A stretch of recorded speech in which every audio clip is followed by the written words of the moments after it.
अब मेरे से नहीं होने वाला भजन। बहुत सुंदर सुनना, ये हमारी स्थिति है, हम सबकी स्थिति। मैं भगवान का नाम अब नहीं लूंगा। मेरे अंदर राक्षसी भाव भरा है, ज्यों का त्यों। इतने दिन हो गए नाम जप करते, मेरी पशुता नहीं गई, मेरा राक्षसी भाव नहीं गया। कितना नाम लिया, अरे मनुष्यता तो आई नहीं, देवत्व और भगवत भाव तो जाने दो। वैराग्य नहीं आया, भोगों से वैराग्य नहीं हुआ। वही प्रवृत्ति देखो, बार बार काम आदि भोगों में जा रही। फिर क्या हुआ नाम लेने से? अरे नाम का फल तो ये था कि मुझे साधु बना देता, मैं जितेंद्रिय होता, मैं महापुरुष बन जाता। न साधु बना, न जितेंद्रिय बना, न महापुरुष बना। नाम जप रहा हूं, वही पशुता, वही राक्षसी भाव, वही भोगों की लालसा। जब मुझ जैसे नीच क्षुद्र पुरुष को भी नाम नहीं सुधार सका, तो मैं आपके वचन कैसे मानूं? प्रीतम नाम लो, प्रीतम नाम लो। बहुत सुंदर प्रश्न कर रहे हैं। ये तो मुझे ऐसा लगता है बाबा कि आप खोखले शब्द बोलकर केवल सांत्वना देना चाहते हैं। शायद ये समाज की अंदर की भावना बाबा के सामने व्यक्त कर रहे हैं। नाम लेने से दुख निवारण हो जाएगा। मुझे शांति नहीं मिली, मेरे दुख नहीं गए। आप कहते रहते हो नाम जपो सब हो जाएगा, शांति मिल जाएगी, दुख नष्ट हो जाएगा। कब होगा? दिन पर दिन बीतते जा रहे हैं, रात की रात बीतती जा रही है। आपके भरोसे मैंने नाम शुरू किया, लेकिन कुछ लाभ नहीं मिला। ये पतित पावन है, पातकी कितना भी बड़ा हो उसको तार देने वाला है, ये दीन बंधु है। ये सारी उपाधियां आपसे सुनी, पर मुझे लगता मिथ्या है। ये नाम भक्तों के लिए कल्पतरु है। कोई भी पापी हो नाम जप करे, उसके सारे पाप नष्ट हो जाएंगे। भगवान भक्त वत्सल है, उनसे भी ज्यादा दुलार करने वाला नाम है। लेकिन हम लोग पाषाण हृदय के हैं, ये नाम हमारे हृदय को नहीं पिघला सकता। हम लोग बड़े पापी हैं। किसी पवित्र हृदय की पुकार सुनते होंगे भगवान, हमारे जैसों की पुकार कैसे सुनेंगे? अगर तिल मात्र भी हमारा परिवर्तन हुआ होता तो मैं मान लेता। प्रश्न करता, बाबा से कह रहे पाषाण हृदयों को द्रवित करने की सामर्थ्य नहीं। शायद मैं अभी दया का पात्र नहीं, क्योंकि बहुत कठोर हृदय है। मेरे लिए अब एक ही रास्ता बचा है। अब मैं नाम छोड़ करके गंगा स्नान करना शुरू करता हूं। भक्त ने प्रश्न किया सीताराम दास जी से। अब मैं नाम छोड़कर भागीरथी गंगा की शरण लेता हूं। सुनते हैं वो बहुत पाप नाश करने वाली है, वो हमें नहीं। मैं अभागी हूं, दया करो संत भगवान। मुझे ये समझ में नहीं आया, बहुत दिन हो गए नाम जप करते हुए, मेरी पशुता नहीं गई, मेरा काम शांत नहीं हुआ। मैं बहुत सुंदर प्रश्न किया। हाँ प्रीतम, हाँ यही माया का खेल है। माया सबसे पहले बुद्धि को भ्रष्ट करती है। तेरा विवेक खो गया है, पर पराजित मत हो। अच्छा, तो तुमने कहा गंगा पाप नष्ट करने वाली भागीरथी है, मैं अब गंगा जी की शरण में जाता हूं। तो अरे आता ताई मनोदशा वाले, बाबा ने उत्तर दिया, आता ताई मनोदशा वाले, अपना आपा मत खो। भागीरथी जानते हैं तो कौन है? विष्णुपदी है। विष्णुपदी अर्थात भगवान श्री हरि के चरणों की धोवन। भगवान श्री हरि के चरणों का चरणामृत ही तो भागीरथी गंगा जी हैं। गांगम वारि मनोहारि मुरारि चरणच्युतम त्रिपुरारि शिरश्चारि पापापहारि पुनातुमाम। तुमने कहा अब मैं गंगा जी का सेवन करूंगा, तो क्या गंगा जी भगवान की समानता कर सकती हैं? नहीं। क्यों? क्योंकि गंगा जी भगवान की चरणामृत है। भगवान की चरणामृत है। गंगा जी के अधीन भगवान नहीं, भगवान की चरण धोवन गंगा जी है। और नाम भगवान को अधीन करने वाला है। तुम अभी समझ नहीं पाए मेरे लाडले। नाम से विश्वास मत हटाना। जाओ, मैं तुम्हें वचन देता हूं, यदि तुम नाम जप करते हो तो तुम्हारी स्थिति बदले न बदले तुम्हें निश्चित भगवान की प्राप्ति होगी। शायद तुम भोग मरीचिका के पीछे दौड़ रहे हो, इसलिए तुम्हें अनुभव नहीं हो रहा, लेकिन मैं पूरी तरह से समझ गया हूं, तुम नाम अभी ठीक से जप नहीं रहे हो, क्योंकि नामनो यस्य यावती शक्ति ही पाप निर्हरणे हरे तावत कर तुम न शक्नोति पातकम पातकी जना। नाम में जितनी पाप नाश की शक्ति है उतना पाप कोई कर ही नहीं सकता, चाहे जितना ढेर सारा पाप हो गया हो, भगवान का नाम जप करने से तत्काल भस्म हो जाता है।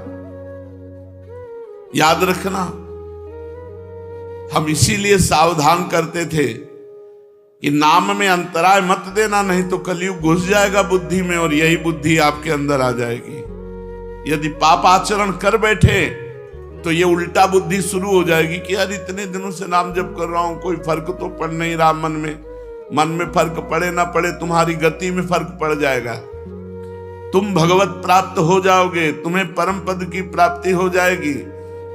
जैसे बताया कि स्वामी अखंडानंद जी से एक उनके शिष्य ने आकर कहा, 18 वर्ष से राम राम जप रहा हूं, मुझे कोई लाभ नहीं दिखाई दिया, तो आप गुरु हैं इसलिए आपसे प्रार्थना करते हैं। तो स्वामी जी तो ज्ञान मूर्ति थे, अखंडानंद जी महाराज, उन्होंने कहा बहुत अच्छी बात बताई तुमने, हमारे पास एक मंत्र है जो बहुत जल्दी लाभ देगा, पर तुम हमें गुरु मानते हो?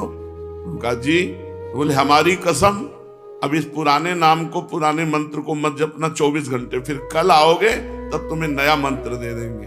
वो प्रणाम के जीव चले तो अभ्यासवश नाम निकला, और उसे रोकने की कोशिश करे तो और निकले, सीढ़ी तक गए, लौट कर आए और रो पड़े।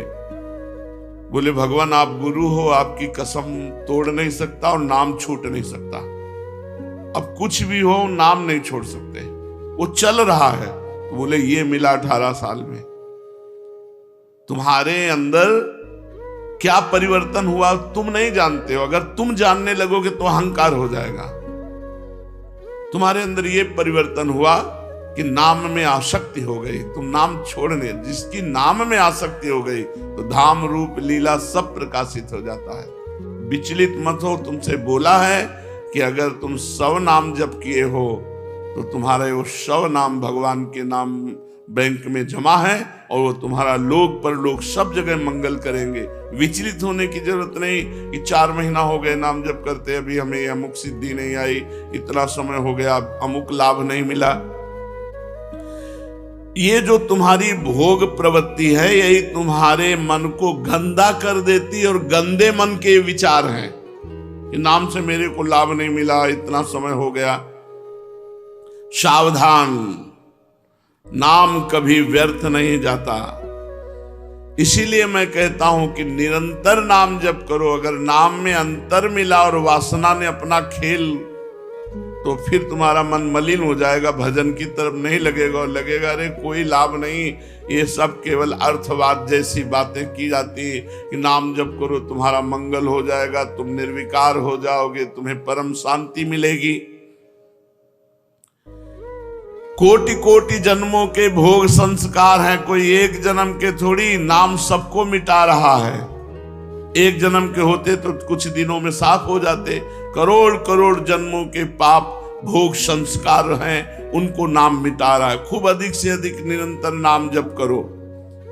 ये जो तुम्हें भोग खींच रहे हैं ना, तो न जाने कितने जन्मों के भोग संस्कार तो नाम ने मिटा दिए, अब करोड़ों जन्मों के हैं तो नाम मिटा रहा है। तुम धैर्य पूर्वक जपते रहो। तुम यदि प्रबल पुरुषार्थ ना करोगे तो तुम्हारी स्थिति नहीं बनेगी। प्रबल पुरुषार्थ, बहुत प्रयत्न करके निरंतर नाम जप करने का प्रयास करते रहो। अविरल अखंड नाम जप करना, यही वह प्रबल पुरुषार्थ है। नाम लेने से सर्व पाप नष्ट के बाद जब ज्यों ही आनंद मिलना आरंभ होगा, त्यों ही तुम वाणी से नाम छोड़कर एक भी शब्द उच्चारण करना और नहीं चाहोगे, जब नाम का आनंद मिलेगा। अतः नाम खंडित ना होने पावे, अंतराय ना पड़ने पावे, निरंतरता अखंड नाम जप। क्योंकि खंडित होने पर भोग प्रवृत्ति को छिद्र मिल जाता है और वो हृदय में प्रवेश करके नाम जापक को दुख प्रदान करने वाली भावना, मलिन भावना प्रकाशित कर देती है। इसीलिए हम तुमसे कहते हैं कि खाते पीते सोते जागते उठते बैठते चलते फिरते हर समय नाम जप करो। लक्ष्यहीन भटकने से मन विषयों में बंध जाता है, और जब मन विषयों में बंध जाता है तो उसे नाम अच्छा नहीं लगता, कड़ुआ लगता है, फिर गलत अनुभव बुद्धि कराने लगती है। ये गलत बुद्धि जो अनुभव कराए उसी का प्रश्न है ये। तन्नास्ति कर्मजम लोके वाग्जम मानस में वा यन्न छपयते पापम कलो गोविंद कीर्तनम। कर्मजात वाचिक और मानसिक कोई भी ऐसा पाप नहीं है जो इस कलयुग में भगवान के नाम जप नाम कीर्तन के द्वारा नष्ट ना हो जाए। भय किस बात का? केवल नाम लो, तुम्हें और कोई मतलब नहीं कि तुम्हारा परिवर्तन हुआ कि नहीं, तुम्हें आनंद मिला कि नहीं मिला। तुम एक बार आज्ञा पालन करो, केवल नाम जप करो। जब तक तुम्हारी स्थिति नहीं आती तब तक तुम कोई विचार मत करो, केवल आज्ञा पालन करो, नाम लेते जाओ, अवश्य ही स्थिर हो पाओगे। तुम्हारे सारे दुख निसंशय दूर हो जाएंगे। एक मैं आसान उदाहरण देता हूं। देखो, एक लोहे की छड़ जब तुम आग की भट्ठी में रखोगे तो अग्नि के समान लाल हो जाएगी, बिल्कुल ठीक अग्नि जैसी उसमें ज्वलन शक्ति होगी। फिर उस लोहे की छड़ को आग से अलग कर लो तो कुछ क्षण बाद उसमें कोई शक्ति नहीं रह जाएगी, ताप भी नहीं रह जाएगा, लोहा अपने मूल धर्म में आ जाएगा। अभी जो संसर्ग धर्म से अग्नि स्वरूप हो गया था लोहे की छड़, उसको अलग करके रख दो तो वो मूल धर्म लोहे में आ जाएगी, वो लोहा ही केवल रह जाएगा। ऐसे ही भगवान नाम में जिस समय आप मन डुबोते हैं, मन छुआते हैं नाम में, तो उसमें भागवतिक भाव आते हैं। और जब नाम से अलग कर देते हो तो जैसे लोहे की छड़ अलग कर दिया तो अब उसमें ना आग रह गई, न तेज रह गया, न ताप रह गया। ऐसे ही जब नाम से अलग कर देते हो मन, तो फिर वही विषयी मन, वो लोहा लोहा जैसे रह गया, ऐसे विषयी मन रह गया। करोड़ों जन्मों के कर्म दोष भरे हैं तुम्हारे मन में, बड़ी कठिनता से निकला, ऐसे थोड़ी मोक्ष हो जाता है। जितनी देर तुम अपने मन रूपी लोहे को नाम रूपी अग्नि में रखे रहोगे, उतनी देर वो अग्नि के समान गुण धर्म स्वीकार करने वाला जैसे लोहा, ऐसे भागवतिक गुण धर्म स्वीकार करने वाला मन, और वो भस्म करता जाएगा जन्म जन्म के पापों को, और मन में एक दिव्य शक्ति आने लगेगी। लेकिन जैसे ही नाम लेना बंद करोगे तो वाणी का व्यर्थ वार्ता में प्रयोग होने लगेगा, भोग रूपी हवा लगेगी, तुम्हारे मन में जो नाम की शक्ति थी वो शांत हो जाएगी और फिर भोगों में लग जाओगे, और फिर शक्तिहीन होकर विचार करोगे कि नाम से कोई लाभ नहीं मिला। इसलिए कहता हूं, अपने मन को नाम रूपी अग्नि से निकालो ही मत, उसे नामाग्नि में ही रहने दो। कलयुग में भोग रूपी हवा बहुत बलशाली चल रही है, बहुत सावधान रहो। हे गुरुदेव, अब समझ में आया।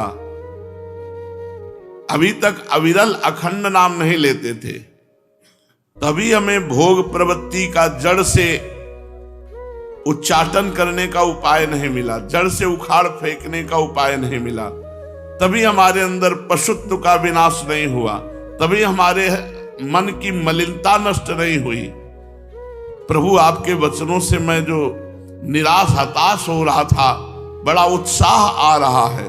हे पतित पावन, मुझे ये तो बताओ कि कितने दिनों तक नामाग्नि के संयोग में मन को रखना पड़ेगा?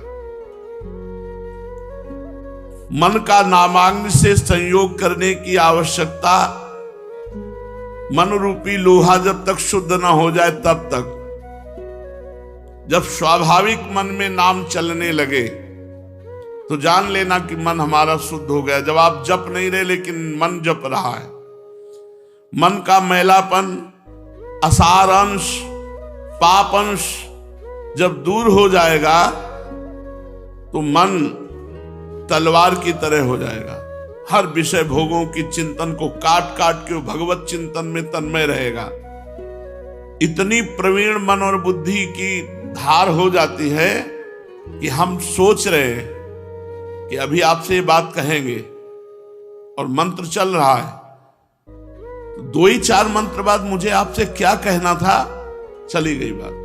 वो मंत्राकार वृत्ति। फिर कोई स्फुरण आया, फिर उसका जो ही चिंतन हुआ कि वो मन मनोराज्य फेंकता रहता है, पर मंत्र की इतनी अद्भुत आवृत्ति बार बार हो रही, वो भी गया। धीरे धीरे स्फुरणाएं बंद होने लगती, मंत्राकार वृत्ति होने लगती। आप प्रयासरत रहिए। नाम ही सबसे बड़ा फल है। सब पुण्यों का, सब साधनाओं का फल है कि आपकी जिह्वा में निरंतर नाम चल रहा है। न नाम सदसस त्यागो। यदि नाम जप करते हुए आप देखिएगा कि आपको कैसे त्यागी बनाता है नाम। भोगों के बीच में रहते हुए जो जल में कमल का फूल रहे, जैसे जल में ही कमल उत्पन्न होता है लेकिन निरपेक्ष रहता है, उसको जल की अपेक्षा नहीं कि वो जल उसमें स्थित हो जाए एक बूंद भी, वो बिल्कुल निर्विकार जल से अलग रहता है। ऐसे ही निरपेक्ष समाज में रहता हुआ, निर्विकार समाज में रहता हुआ, वो परम त्यागी भोगों के बीच में रहता हुआ भगवान नाम जापक। अगर नाम जप नहीं है तो त्याग बाहरी करने से आंतरिक राग नष्ट नहीं हो जाता। आंतरिक राग नष्ट होता है नाम जप करने से। जब आंतरिक राग नष्ट हो गया तो भोगों के बीच में बैठे हुए भी तुम परम त्यागी हो। इसीलिए न नाम सदसस त्यागो। नाम के बराबर त्याग कोई और है नहीं। न नाम सदसा क्षमा। इंद्रियों पर विजय प्राप्त करना ये नाम के बल से हो जाएगा। खूब नाम जप करो, आपकी इंद्रियां शांत होती चली जाएंगी। न नाम सदसम पुण्यम। नाम के समान कोई पुण्य नहीं है। एक रोज गंगा स्नान करता हो, एक निरंतर नाम जप करता हो, अपने आप निर्णय दिखाई देगा। क्यों थोड़ी देर तो भागवती गंगा जी में स्नान किया, इसके बाद उसका चिंतन क्या चल रहा है। और जो निरंतर नाम जप कर रहा है उसका आंतरिक चिंतन भगवान से जुड़ा हुआ है। इसलिए नाम के सदस्य कोई पुण्य नहीं और न नाम सदस्य गति। नाम के बराबर कोई गति नहीं। तो समझे मेरे मनमोहन, मेरी बात समझ। अचानक तेरी बुद्धि ऐसे कैसे बदल गई, तू बहुत दूर पीछे हट गया। अब सुन, अपनी बुद्धि और मन को ठीक कर। मन और बुद्धि में नाम समाये। नाम ये व्यर्थ के विचार नहीं। मैं तुमसे एक दान मांगता हूं। क्या? तुम हर समय मुझे दे दो नाम जपने के लिए, कि आज से तुम हर समय नाम जप करोगे। ये डोनेशन है नहीं, तुम मुझे दान। भगवान ने क्या मांगा? भगवान भी कह रहे दान करो। गीता जी में कह रहे दान करो। क्या? मैं ये वो मन आधत्स्व मैं बुद्धि निवेश है। मेरे में मन लगा दो। मन मना भव, मेरे मन वाले बनो। अपने मन का दान करो। रुपये का दान नहीं, धन का दान नहीं, भोजन का दान नहीं। ये सब साधारण पुण्य है। असाधारण दान करो। क्या? मन का दान कर दिया। भगवान की सेवा में तन लगा दिया, भगवान के सुमिरन में मन लगा दिया। सबसे बड़े दानी हो। आज मैं तुमसे मांगता हूं कि तुम मुझे ये दान दो। क्या? कि तुम निरंतर नाम जप करोगे। कितना करुणा है संतों के हृदय में। तुम मुझे वचन दो, तुम मुझे दान दो कि तुम निरंतर नाम जप करोगे, अविराम नाम जप करोगे, सदा सर्वदा अखंडित नाम जप करोगे। जो नाम जप करता है वो प्राणों पर विजय प्राप्त कर लेता है। जो नाम जप करता है वो प्रभु की प्राप्ति अवश्य कर लेता है। जो नाम जप करता है समस्त आध्यात्मिक संपत्ति उसमें जागृत हो जाती है। नाम की कृपा से घनघोर कलयुग पर भी विजय प्राप्त की जा सकती है। इसलिए तुम विश्वास करके निरंतर नाम जप करो। श्रीमद् भागवत महापुराण। भगवान श्री कृष्णचंद्र जी से उद्धव जी प्रश्न करते हैं, यथा तुम्हार विंदाक्ष यादृशं वा यदात्मकं ध्यायेन् मुमुक्षुरे तन्मे ध्यानम त्वं वक्तुमर्हसि। उद्धव जी ने पूछा, त्वाम अरविंदाक्ष, हे कमल नयन श्याम सुंदर, आप कृपा करके बताइए कि जो संसार से मुक्त होना चाहता है मुमुक्ष पुरुष, वो आपका किस रूप से किस प्रकार से ध्यान करे। भगवान श्री कृष्ण ने कहा, प्रिय उद्धव, ध्यान के लिए जो भूमि होनी चाहिए वो सम होनी चाहिए, टेढ़ी बेढ़ी नहीं होनी चाहिए। जिसमें आसन लगा के बैठा जाए वो भूमि सम होनी चाहिए। ना बहुत ऊंचा आसन हो न बहुत नीचा आसन हो, समान हो बराबर भूमि पर। और आसन पर बैठे शरीर को सीधा रख करके आराम से जिसमें बैठा जा सके, सुखासन, पद्मासन, सिद्धासन, ऐसे आसनों पे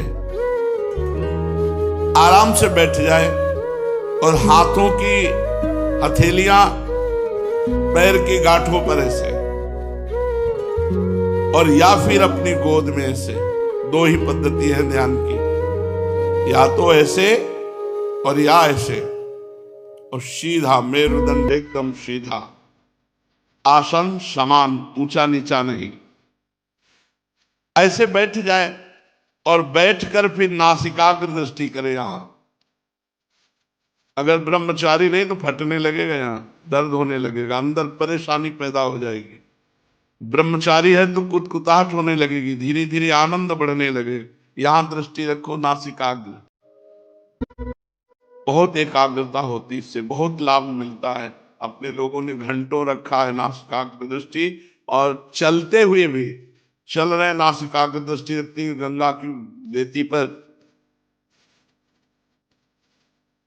देखो, यहां दृष्टि रखकर देखो नासिकाग्र,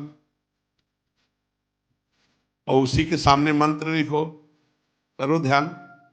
आसन पे बैठो, मेरुदंड सीधा, या तो गोद में ऐसे हाथ सीधे या फिर ऐसे। नासिकाग्र दृष्टि, नींद तो आएगी ही नहीं। नासिकाग्र दृष्टि में नींद थोड़ी आएगी। ध्यान करना है तो भगवान आदेश कर रहे हैं कि ऐसे ध्यान करो।